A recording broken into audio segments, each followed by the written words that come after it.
Without further ado, I am so glad to introduce today's presenter, Caden Chamberlain. Caden is the Senior Forest and Fire Ecology Research Associate at the Colorado Forest Restoration Institute at Colorado State University. He uses field data, remote sensing, statistical modeling, and geospatial techniques to evaluate how management and disturbances interact with forest ecosystems across Western North America, with a primary objective to inform adaptive forest management. Caden has a bachelor's in forestry from Northern Arizona University and a PhD in forest sciences from the University of Washington. A huge thank you to Caden for joining us today. And with that, I will turn it over to him.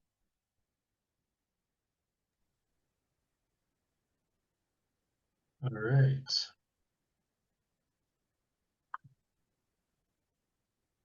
see.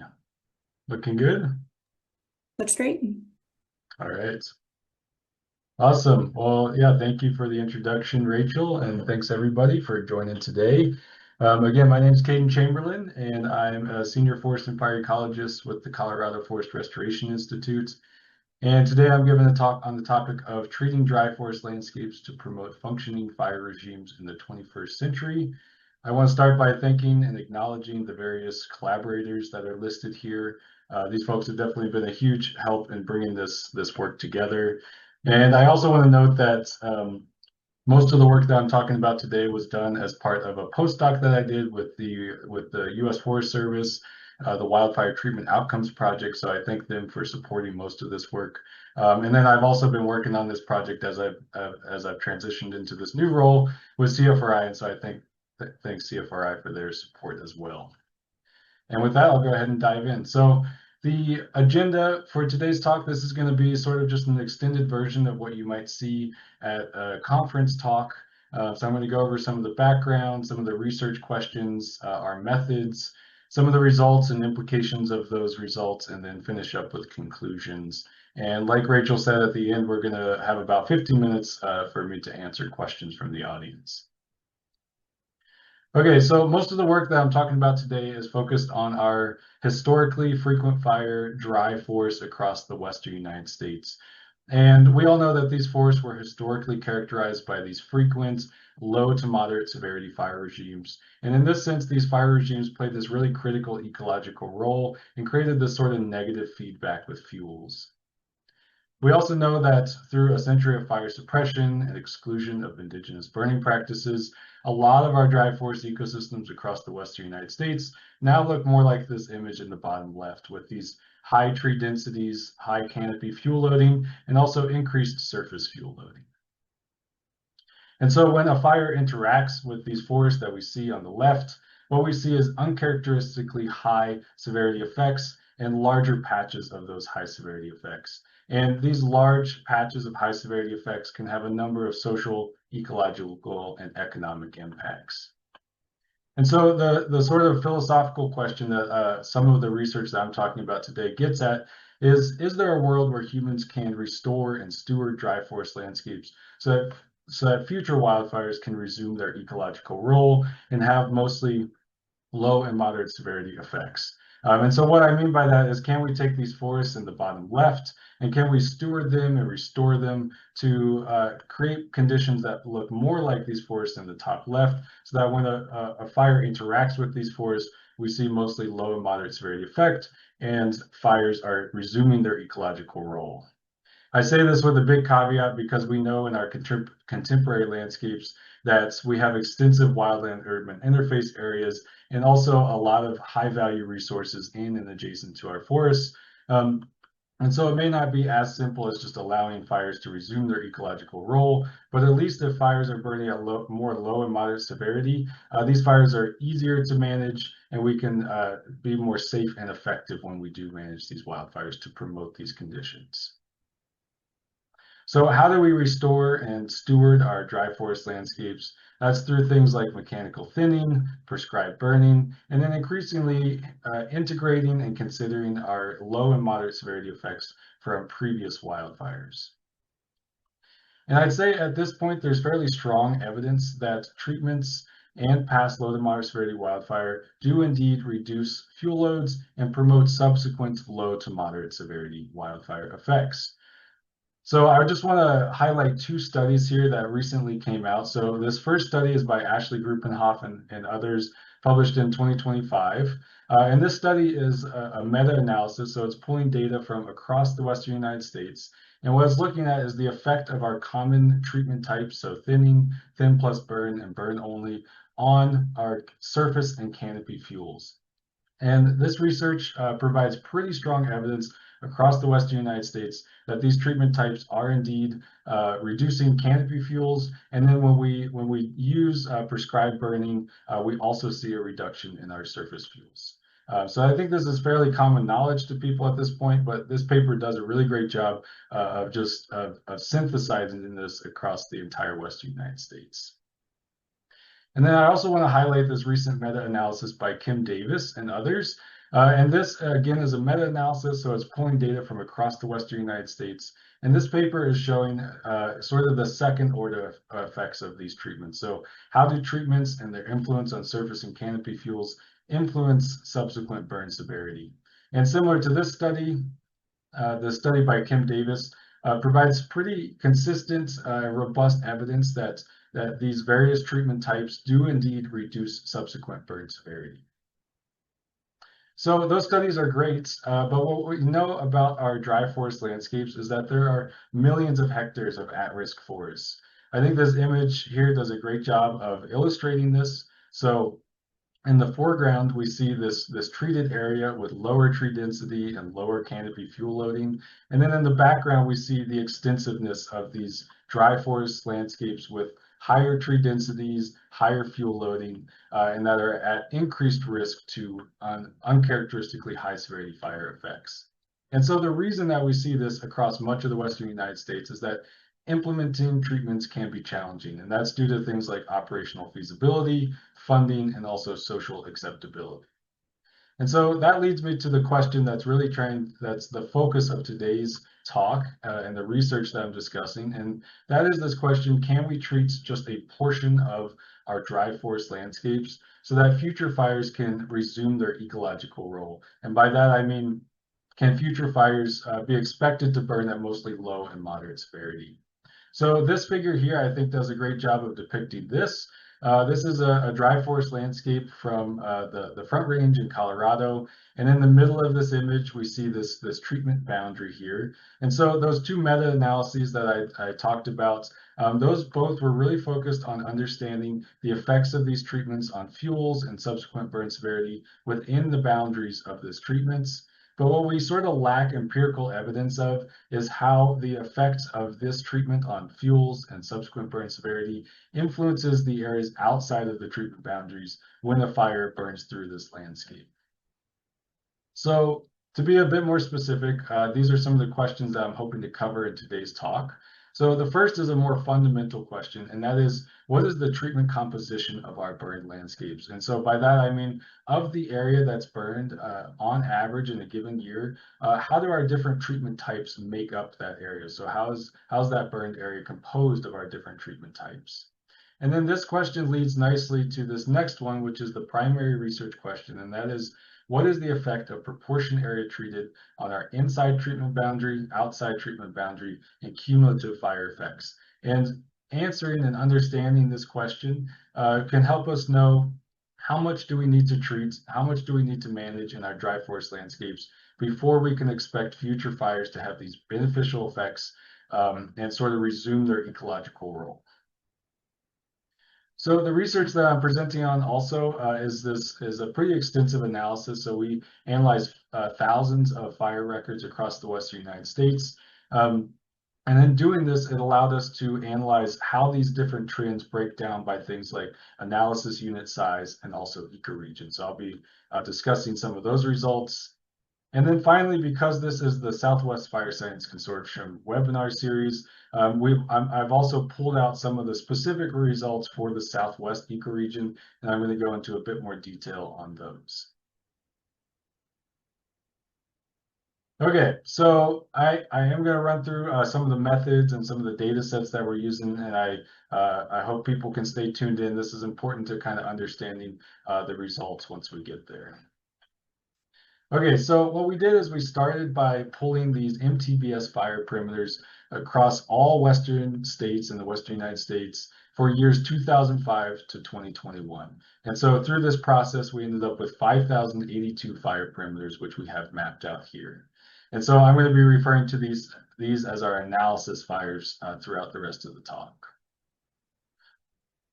Also, like I mentioned, we're going to be breaking up some of the results by ecoregions. And so for these analyses, we use these three kind of broad ecoregion categories. There's some debate and in a lot of scenarios, we should be looking at things much smaller ecoregions, but this is what we use for these analyses. So we have the Western Mountains, which are the Sierra Nevada, the Klamath region, and our Eastern Cascades, the Northern Mountains, which is kind of our Northern Rockies.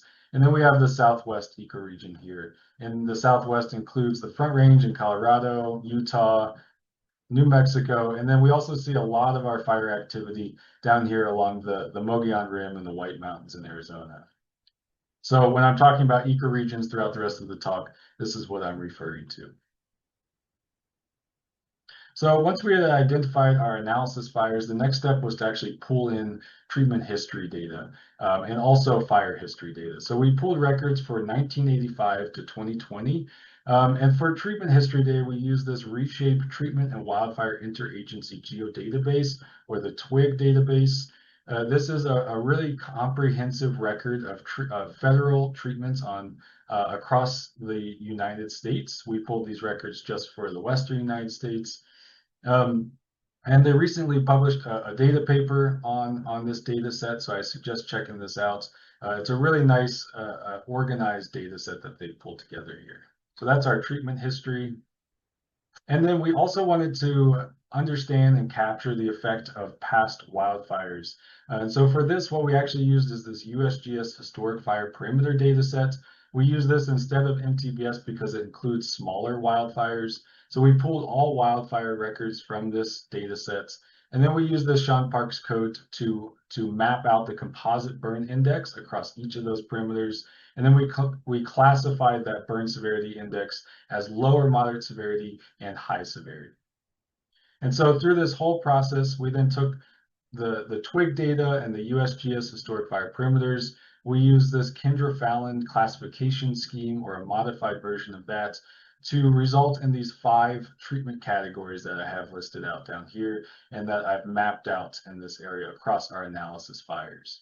So we have our removal treatment, so that's things like thinning for hazardous fuel reduction. We have our prescribed burning treatments. We have our past low and moderate severity fire, WX low. We have our past high severity fire, and then we have our rearrangement treatments, and that's things like piling of surface fuels or pre-commercial thin. I'll also note here that we did not actually include past high severity and rearrangement in our treatment analyses, and so I'll touch on that in a second here, but they're kind of included in these global categories. Okay, so next I want to talk through some of the methods around how we defined our response metric, our index, how we define some of our predictor variables, and then how we actually did our modeling. And so again, this is really getting at that question of how does percent area treated influence the percent area burned at lower moderate severity inside of our treatment boundaries, outside of our treatment boundaries, and then across entire analysis units. And the core of answering this question is understanding how much do we need to treat or manage our forest landscapes before we can expect future wildfires to have mostly low and moderate severity effects. So across each of our analysis fires across the Western United States, we started by defining our analysis units. So what we did is we took each of our fire perimeters and we created these moving circular window analysis units across each fire perimeter. And we created these at 500 hectare, 2,000 hectares, and 4,000 hectare sizes. So these are the analysis units that I'm going to be talking about from here on out. These can also be thought of as sort of planning units for treatments.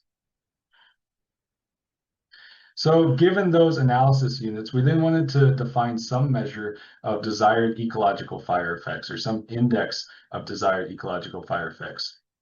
So for these analyses, how we define that, as we said, within an analysis units, we defined desired ecological fire effects as a high proportion of low or moderate severity effects in the dry frequent fire forest types. So that's a bit of a mouthful, so hopefully these images help clarify this. So what we're looking at here is one of our analysis units, and then within this area, we've mapped out our dry and historically frequent fire forest types in green here using land fire data. And then simply what we're asking is, of this area, what proportion of that area burns at low and moderate severity? And so if we see a really high proportion of this area burning at low or moderate severity, we'd consider that desired beneficial fire effects, because those fire severities are aligning with the historical burn severities for these forest types. On the flip side, if a high proportion of this area, as we're seeing here, burns at high severity, we'd consider that less desirable fire effects. And then we broke this down into those three components. So first, we measured our inside treatment boundary effects. So here we're looking at a treatment boundary within one of our analysis units, and we're asking what proportion of that area inside of treatment boundaries burns at low and moderate severity. We also measured our outside treatment boundary effects. So we said, what proportion of the area outside of treatment boundaries burns at low or moderate severity. And then finally, bringing us back to the beginning, we have our cumulative effects. So this is considering both inside and outside treatment boundary effects within one of these analysis units. And then again, we wanted to understand how proportion or percent of an analysis unit treated influence those three response metrics. And so what we did is we defined first our treated area. And so we considered in these analyses treated area as anything with a removal, a prescribed burning, or past low and moderate severity fire in the 2 to 20 years preceding the fire that interacted with an analysis unit. And we used these and focused on these three treatment categories here because these treatment categories most consistently reduce stand level burn severity in the past research. So then what we did simply is we took our analysis units, we compiled these records for the 2 to 20 years preceding the fire dates, and then we just measured the percent of that area treated. So that's our primary predictor variable in our modeling. We also included several other predictors or covariates. So we included variables related to topography, climate, and fire weather. We measured the mean and standard deviation of each of these within our analysis units. And then we also included things like mean treatment age, treatment size index, and we did include percent rearrangement and percent past high severity fire as well. And we included all of these just to sort of control for these factors as we were trying to parse out that influence of percent area treated on each of those response metrics. So finally, to bring all this together, we fit a series of random forest regression models. We're predicting our inside treatment boundary, outside treatment boundary, and cumulative beneficial fire effects across analysis units as a function of our proportion area treated, and then including these other covariates in our model. Okay, so now I want to dive into talking through some of the results and the implications of those results. So I'm going to start with prior to our modeling, back to this more fundamental question, which is, what is the treatment composition of our burned landscapes across the Western United States?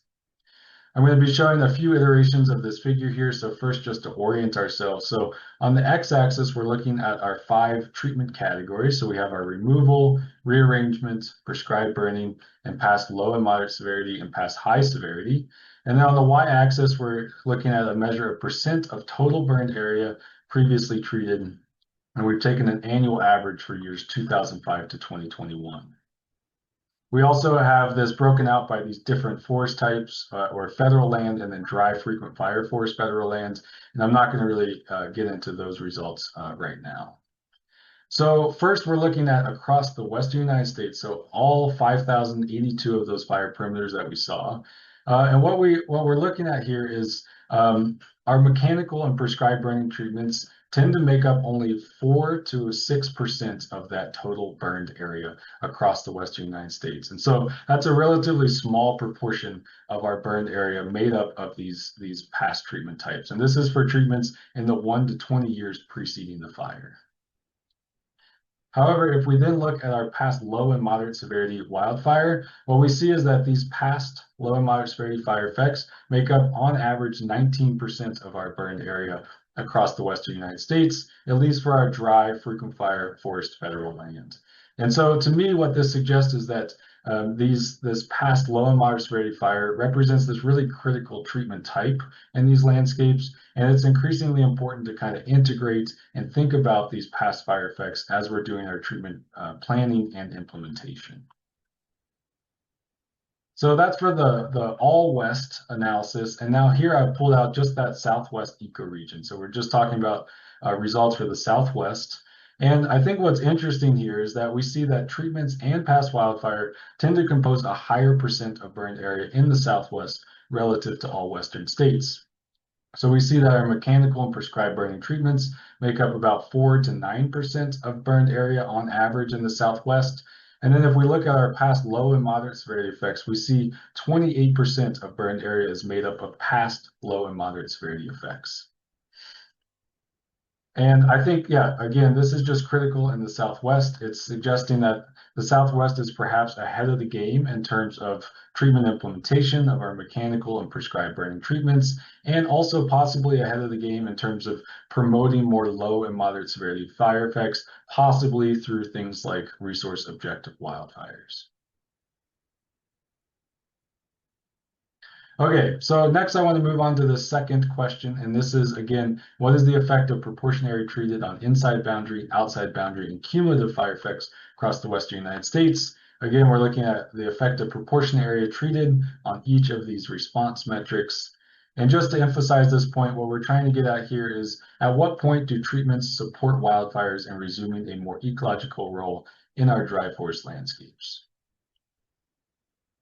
Okay, so we're going to be looking at a number of these figures now, and so we're going to just orient ourselves first. So and on the x-axis in these figures, we're looking at percent area treated, ranging from 0% to 100% of one of those analysis units being treated.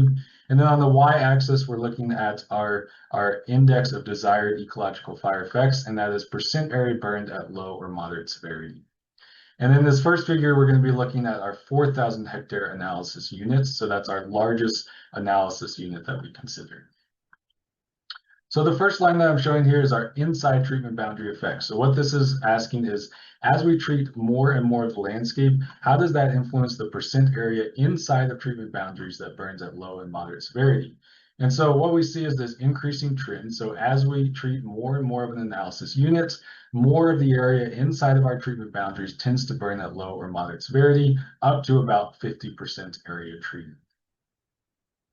And so what we think this relates to is this relationship between proportion area treated and area weighted mean patch size of our treated areas. And we see this pretty clear linear trend here, which is what we have plotted out. And what this is suggesting is that as we treat more and more of analysis units, we see more of this kind of core treated area inside of treatment boundaries because our treatment sizes are increasingly larger.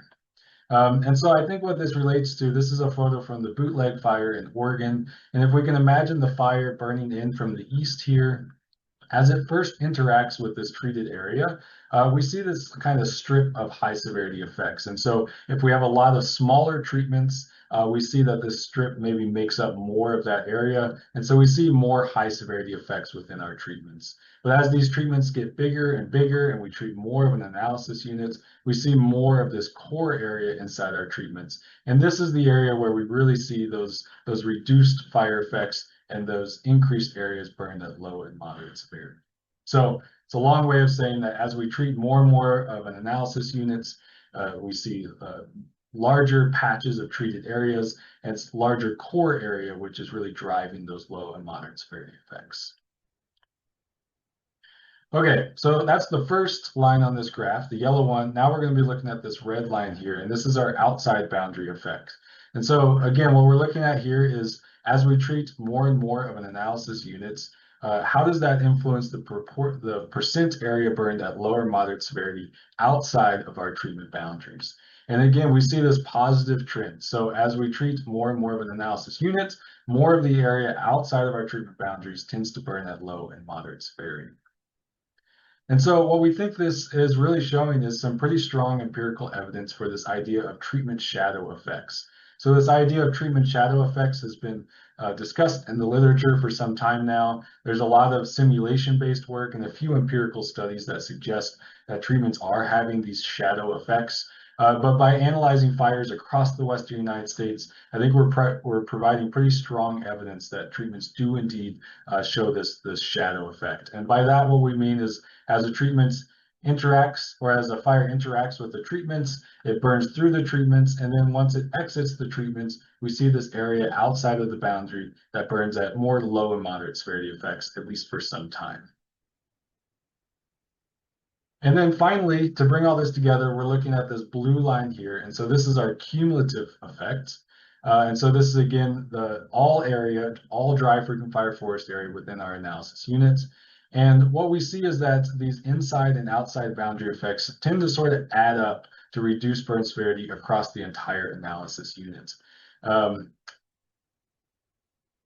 I think what our results actually are pretty interesting in showing is that kind of how this cumulative area burns at low and moderate severity breaks down by these two components. So we see that cumulative area burn at low and moderate severity is driven most strongly by our inside boundary effects. But again, we do see this influence of these treatments on areas outside of their boundaries, just a lesser influence.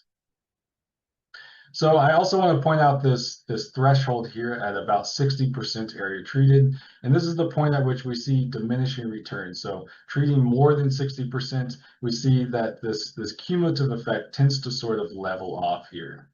And so what this suggests is that if we've treated 60% or more of an analysis unit, we can expect that entire analysis unit to burn at approximately the same severity as our inside boundary areas. And so treating beyond that may not be the most efficient use of resources.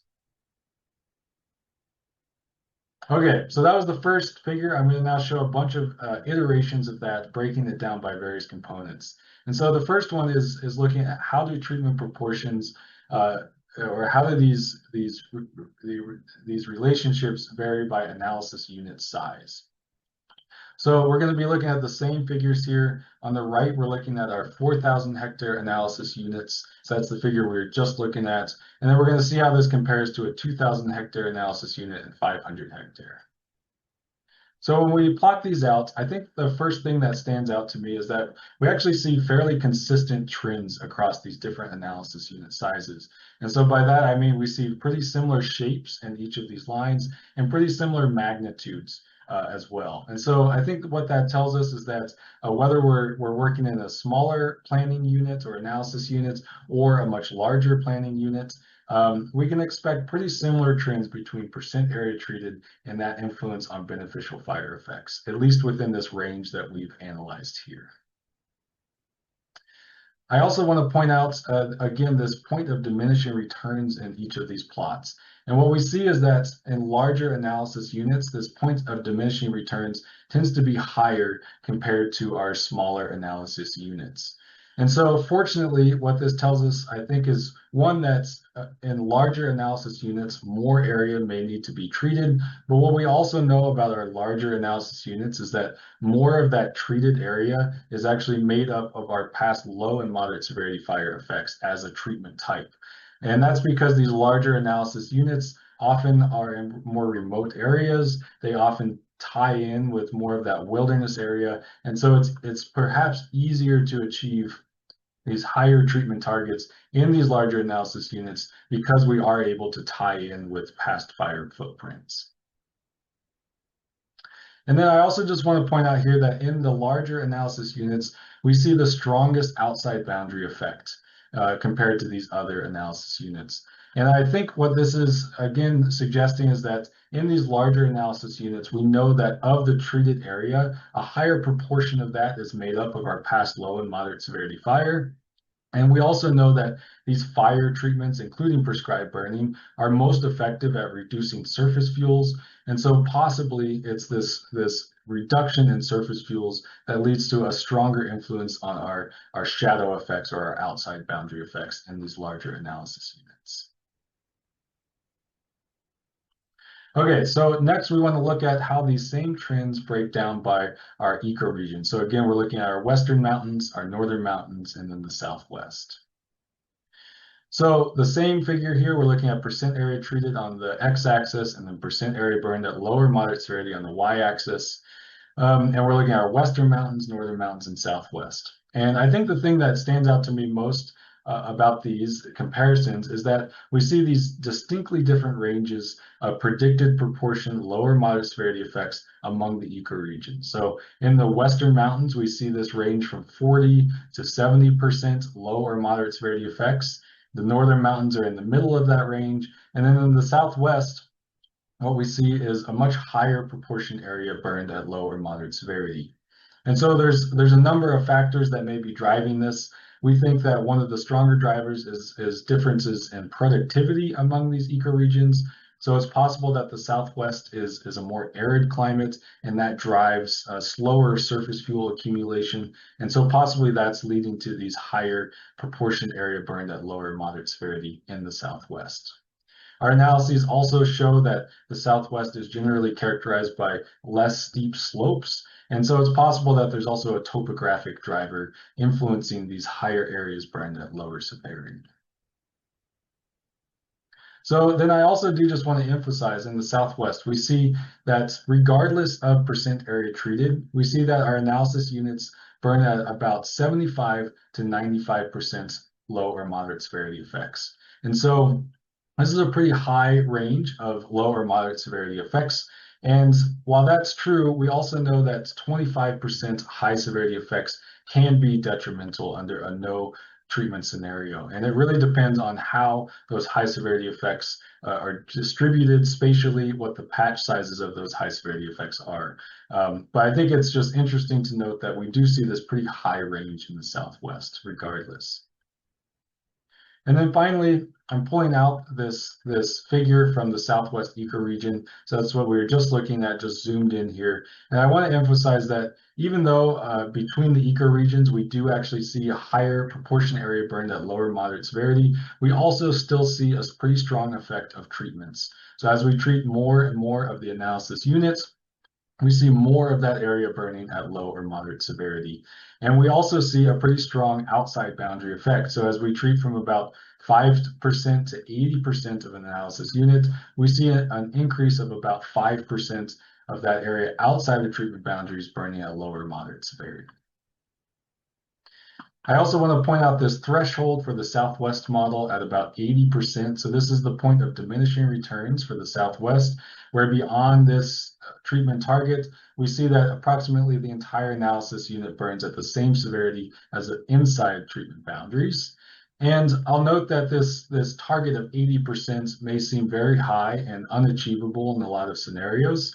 But what I think our results can also help kind of inform is that even under a scenario where, say, we've treated 20 or 25% of our analysis unit in the Southwest, we can expect about 85% of that area to burn at low or moderate severity. And if we treat 40% or 60%, we may still be meeting targets of percent area burned at lower or moderate severity that meet many of our management objectives. So hopefully these trend lines are still informative in that way.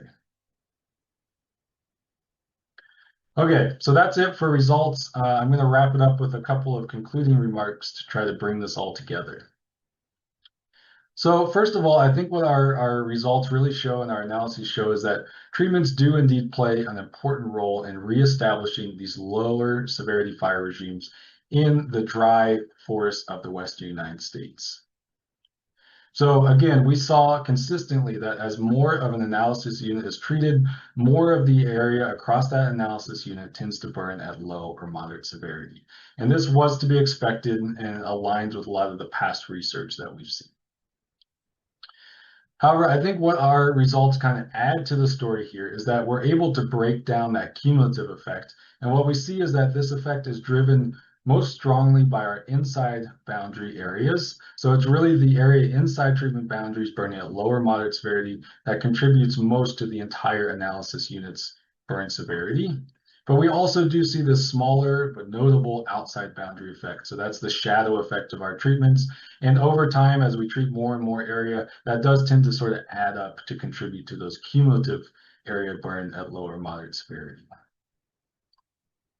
And then also, I think what our results suggest is that achieving these desired ecological fire effects across entire analysis units may require treating a pretty high proportion of these areas, so 40 to 80%, depending on the analysis unit size and also the ecoregion that we're looking at. And I'll just note here that these targets of 40 to 80%, where we see those diminishing returns, is quite a bit higher than some of the simulation-based research out there. And I think one of the reasons maybe driving this is that these treated areas that we're looking at in our analyses represent real world scenarios where treatments were implemented for a variety of reasons in a variety of places, perhaps some less strategic. And so perhaps these empirical assessments give us a clearer picture of the treatment targets that we should really be aiming for. So given that, I also think our results suggest that we are actually making notable progress towards these 40 to 80% treatment targets, at least perhaps the lower end of that. So what we do find is that these treatment targets of 40 to 80% are not necessarily being achieved via our mechanical thinning and prescribed burning treatments alone. So if we think back to those figures I showed at the beginning, we see that these mechanical and prescribed burning treatments may only make up about 4 to 6% of burned area on average in a given year. That's not to say that these treatments aren't still super important. These mechanical and prescribed burning treatments are much more precise than our past low and moderate severity fire, and they can also be used to achieve a variety of objectives. But perhaps, it's implementing these treatments more strategically could be a path forward. I think our results also show that it's really by integrating past low and moderate severity fire effects that we start to approach these more meaningful treatment proportion targets. If we think back to those figures, we saw that about 20% of burned area on average is made up of our low and moderate severity fire effects. And so if we tie that in and integrate that with our other treatment types, we start to inch closer to those maybe 30 and even 40% area treated targets. And so what this tells me is that we need to continue to kind of shift our fire management policy and decision making so that we can continue to promote these low and moderate severity fire effects. And I think this comes down to things like resource objective wildfires, where we're allowing more burning in the shoulder seasons when fuel moistures are higher, relative humidity is higher, and hopefully we can promote more of those low or moderate severity fire effects. And then lastly, I just want to, again, pull out some of our results from the Southwest ecoregion. And I think what's interesting from our analyses is that we show that the Southwest is actually in a relatively better position compared to our other ecoregions. So in the Southwest, again, we saw that dry forests can be expected to burn at approximately 75 to 95% lower moderate severity, regardless of treatment history. And so that's quite a bit more lower moderate severity fire effects compared to the entire Western United States and compared to each of our other ecoregions. We also saw that point of diminishing returns of about 80% in the Southwest, which is definitely high. But what we also note is that even under a 20 or 40 or 60% area treated proportion, this will still support much lower severity fire regimes in the Southwest and may be an acceptable target to aim towards. And then finally, I think it's important to just note again that the Southwest does indeed exceed other ecoregions in terms of treatment implementation and past low and moderate severity wildfire effects. So again, we saw the highest proportion of average annual area burned made up of those mechanical and prescribed burning treatments. And also our past low and moderate severity fire made up to 28% of burned area in the Southwest. And so this suggests that the Southwest is maybe ahead of the game in terms of treatment implementation and also promoting more low and moderate severity fire. And so perhaps the Southwest could also serve as a model for some of these things in other ecoregions in the Western United States. All right, and with that, I'd like to thank everybody for joining and listening today. Happy to take questions, and I think Rachel's going to drop my contact info in the chat. But please reach out and send me an email if you have questions or want to collaborate on something like this in the future. Yeah, I'd definitely be into that. So thank you, and I'll pass it to you, Rachel. All right, awesome. Thank you, Kaden. I feel like this really just wet the whistle that folks will have a lot of questions and want a lot more information. You just sort of started to touch the surface. So we have a lot of questions to jump off.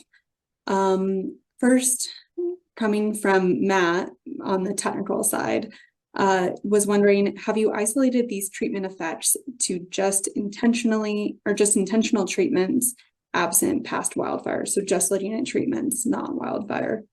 Mentioning that the former gets at treatment ROI, which gets muddied when including the larger footprints of self-limiting fire. Yeah, it's a good question. And I guess maybe one note that I wanted to finish on is that we've done this really expansive analysis here across the Western United States. And in doing so, in all analyses like this, there's just steps that you have to take to kind of generalize things.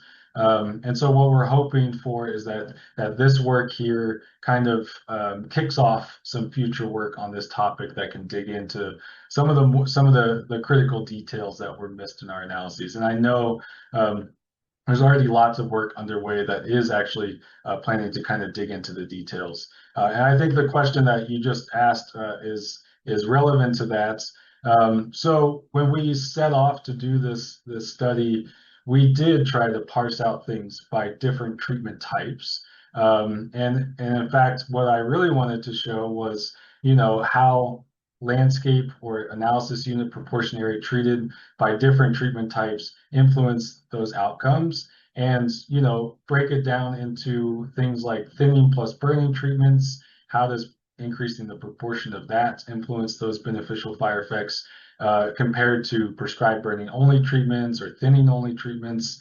And the reality is that achieving anything higher really than 40% area treated was super rare in an empirical sense, and meaning that there are just not that many landscapes out there in the Western United States where we have anything more than 40% area treated with those intentional mechanical or prescribed burning treatments. And so that's why we did pull in past low and moderate severity fire.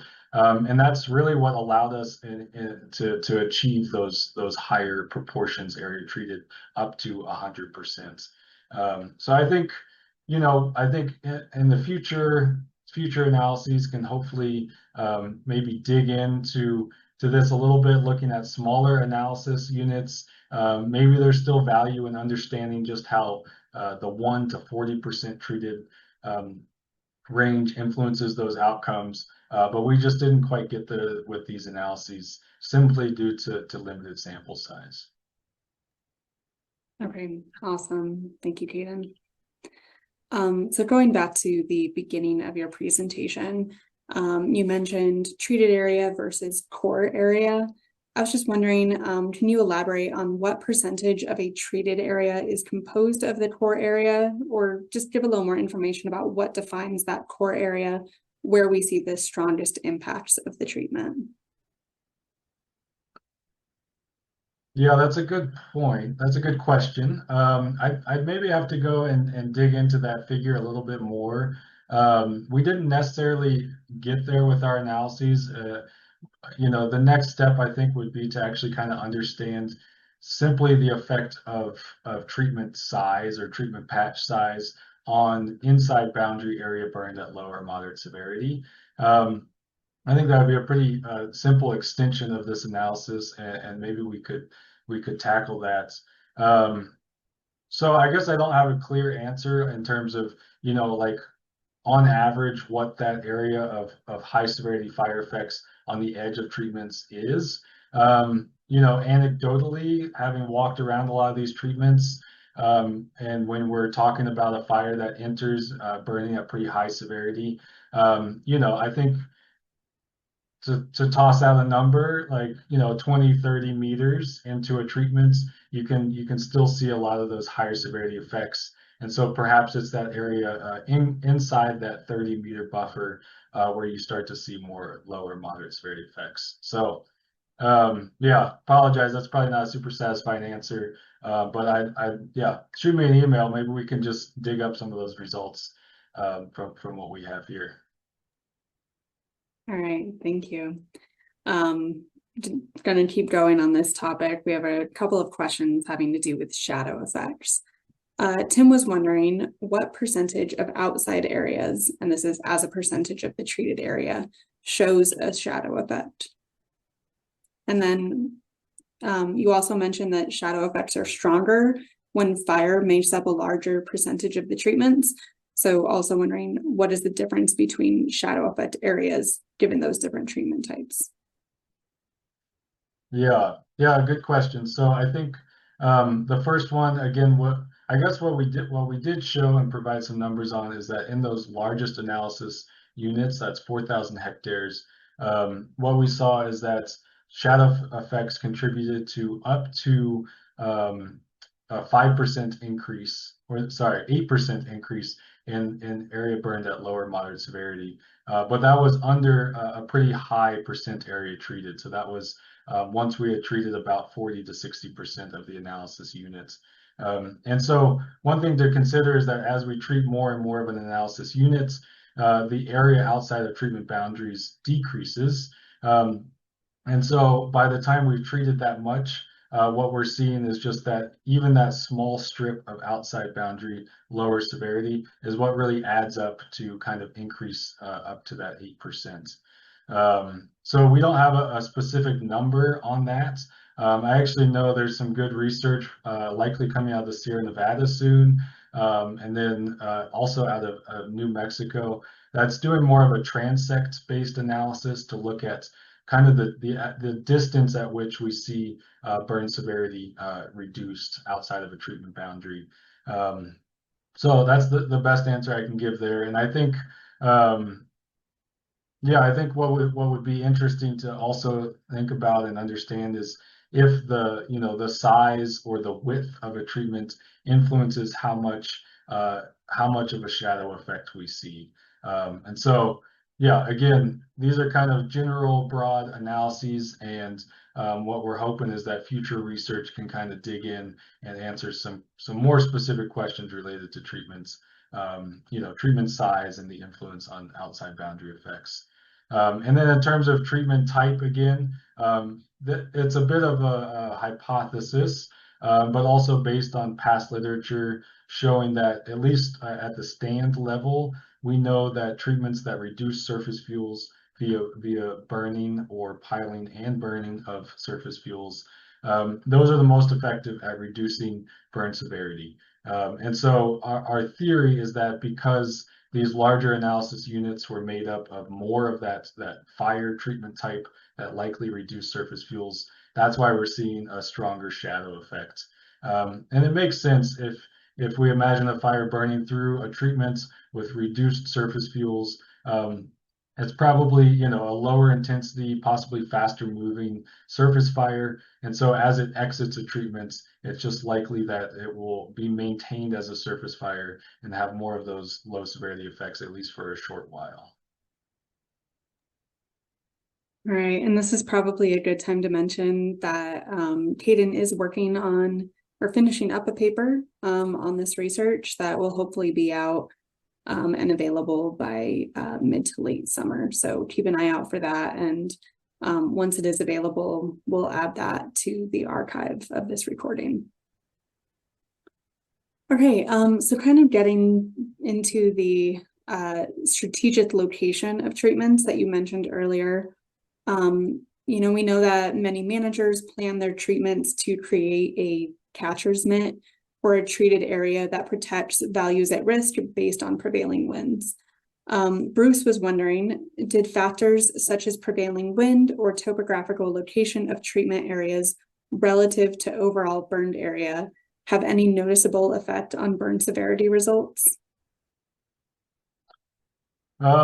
Yeah, these are all very good questions. I appreciate them. In a lot of ways, these are all the questions that we're also asking at the end of these analyses. And specifically the question around treatment arrangements and the concept of a catcher's mitt, or does it make more sense to have sort of like a splat arrangements from Mark Finney's work of the treatments? Yeah, I think I'm very hopeful, and I think there's some folks already working on this, thinking about essentially how these results would then be affected and vary across those different treatment arrangement types. I think a first step that's hopefully coming out of that is, and I know Alina Kanzler at Montana State is working on this, is just kind of defining what actual treatment arrangements are from a management perspective, what treatment arrangements, like how we can talk about the spatial arrangement of treatments in a interpretable way. And I think once that's established and we can kind of link those concepts to our actual spatial metrics and our landscape metrics, yeah, hopefully we can start to kind of parse out the effect of treatment arrangement on these effects. In terms of prevailing winds, we did not necessarily consider that. And wind data, I think, is challenging to come by, especially wind data that we feel confident in. I know a lot of other researchers have spent a lot of time trying to pull in and create really detailed wind data to the point, and then run their analyses. And sometimes even still after all that effort, we're not capturing wind patterns necessarily at the scale that we need to. In terms of topographic effects, I alluded to this a little bit. We do, and we'll be showing this in our paper. We show some of the kind of like the key differences in bioclimatic and topographic conditions between our ecoregions. And so, in some ways, this is just suggesting, or what we're finding is that the Southwest has, especially along the Mogollon Rim in northern Arizona, we see these very topographically homogeneous forest landscapes, and potentially that's also allowing these areas to burn at lower moderate severity, and also possibly allowing treatments to kind of influence fire effects a little bit more compared to somewhere like the Klamath or the Sierra Nevada that has much steeper topographic conditions, which may more quickly override treatment effects. Okay, so it sounds like there's some space here for future research. I guess I'll just go ahead and ask, in case you had any data on it. Did you notice if that 5 to 8% shadow effect tended to align with prevailing winds, or since we don't really have good data on prevailing winds, that just wasn't really considered? Yeah, so we did not look at that, so I don't have an answer to that. I think the thing that we do have is are pretty easy to come by, our fire progression maps, and often fire is driven by prevailing winds, and so I would expect that the shadow effect is sort of on the leeward side of a treatment, and so yeah, I mean, I guess one of the interesting pieces of our analyses is that we did not consider zones of likely ignition, and these are just after the facts, opportunistic. We're just looking at an analysis unit and asking how it burns, and I think considering prevailing winds or likely ignition sites, we often know more about an analysis unit than not in terms of where the fire is going to start and how it's most likely to progress. And so I think hopefully what our results can provide is, these baseline measures of how much we need to treat, and then based on local context and understanding wind patterns and ignition sources, maybe the placement of those treatments to reach those proportion targets is strategic in that way. And then, thinking about the resources that are in the shadow of these treatments based on where a fire is likely to start, may help us understand how close to a structure or something like that we need to place these treatments. Yeah, I appreciate that explanation, Caden. All right, we're getting close to the top of the hour, but I think we have time for one or two more quick questions. We know that many treatments tend to start losing their efficacy after 7 to 15 years.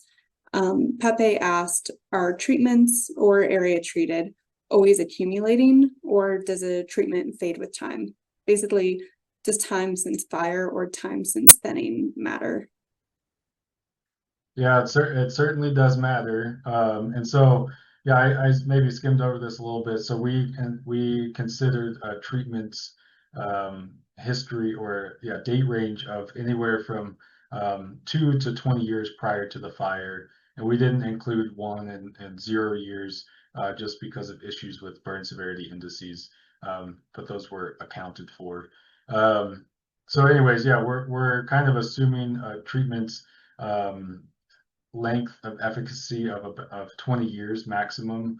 And I know there's a lot of work out there suggesting that maybe this is too short, maybe this is too long. I think that depends a lot on the ecoregion that we're talking about, and productivity and fuel developments.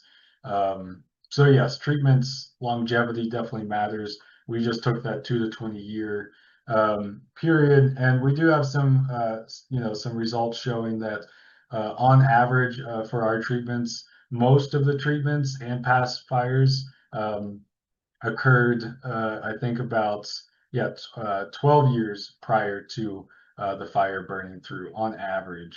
And so, that's an important thing to consider. And perhaps if all of these treatments were a lot more recent, maybe we'd see a stronger effect of treatments in general.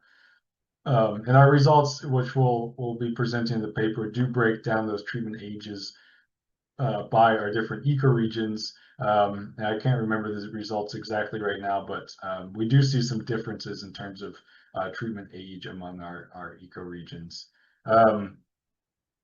I was going to add something there. I think, yeah, I guess I'll just leave it there. I had one other thought on treatment longevity, but it's not coming to me. All righty. Well, I know a lot of folks are probably having to drop off the call since we're at the top of the hour. I might ask you one more question, Caden, but just wanted to thank everyone online for being here and joining us today. Thanks to Caden for giving a really excellent presentation and fitting a lot of information into a short period of time. So thanks all for being on today. Caden, I did have one last question, which is, you've mentioned your analyses areas, but fire managers, land managers are not necessarily looking at analysis areas. They're looking at the entire landscape that they're responsible for managing. So wondering, have you seen any examples on the ground where folks are actually accomplishing or getting close to that 40 to 80%, landscape treated area? Yeah, I think, yeah, I think in terms of meeting those targets, it depends on the size of the analysis area. And yes, these are just, random circles placed out there. And so realistically, forest managers are maybe working within the boundaries of a watershed or something like that. And often I would say, maybe our analysis areas are actually kind of small in terms of how we're maybe thinking about more like landscape level treatment planning. We may actually, like fire sheds, I think are more like 10,000 hectares and larger. So I guess, yeah, I mentioned this a little bit earlier, but, I think achieving anywhere close to even 40%, especially within our 4,000 hectare analysis units, with just prescribed burning or mechanical thinning, was pretty rare. And I guess, the caveat there is that we are looking at analysis units that actually did burn. And so maybe there are other areas that have not yet burned. But maybe that also speaks to the, the strategic placement of these treatments, knowing that areas are more likely to burn. So yeah, I would say, we're not seeing that. But again, if we do start to tie it into past low and moderate severity fire effects, that's when we do see, more likely, like for example, these are just, analysis units across the fires that we looked at. But we had, close to 4,000 hectare analysis units that had treatment targets. And then we know that about 20% of those, or sorry, 50% of those had greater than 50% area treated. So, that's a rough estimate, but 500 of our analysis units across these areas that have burned did actually meet that higher treatment target when we included past low and moderate severity fire effects. Okay. Yeah, it'll be interesting to see if you guys do another analysis that has those larger analyses areas, how the results might change. So. Yeah, I think so. And I think as more areas treated and more area burns, that becomes increasingly possible. Alrighty. Well, thank you again so much for coming on and joining us today. Looking forward to hosting you again in the future when we do some follow-up. And thanks to everyone who stuck around online. Take care and be well. Thank you.